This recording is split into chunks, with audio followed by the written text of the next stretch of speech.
السلام علیکم ټول خویندورو ته سلامونه مینه خدای مو تل ښاد او آباد لره بریالي اوسئ قدرمنو ګورئ دغه ځمکې دي دغه ځینې دي چې غیر ضروري یعنې دوی ته ضرورت نه وي لکه زموږ او ستاسو چې کومې کانګړې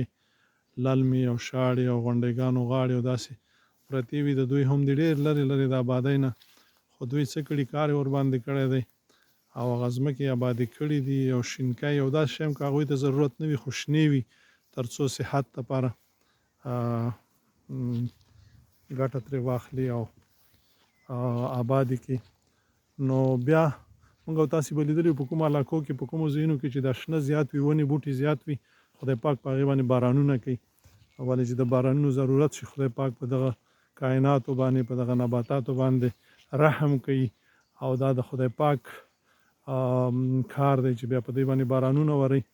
او په وخت باندې چې کله دې ته ضرورت شي باران ور باندې کېږي موږ او تاسې ګناهګار یو کله خدای پاک راځي باران وکړي که ناراضه باران کوي خو په ځای د دې چې رحمت شي زحمت شي عذاب شي نو ځکه چې خدای رانه خفي او دا کائنات خو خپله دنده سرته رسي خپل ذکر کوي دا ټول کائنات د نباتات دغه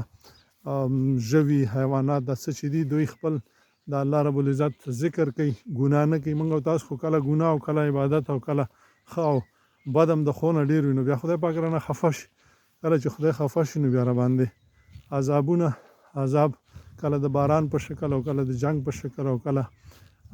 باران نه کېږي د دې په شکل الله مو ښاد او آباد لره راځئ چې ښه کارونه وکړو آبادیان یې وکړو فساد نه لاس واخلو لاسونه سره یې وکړو السلام علیکم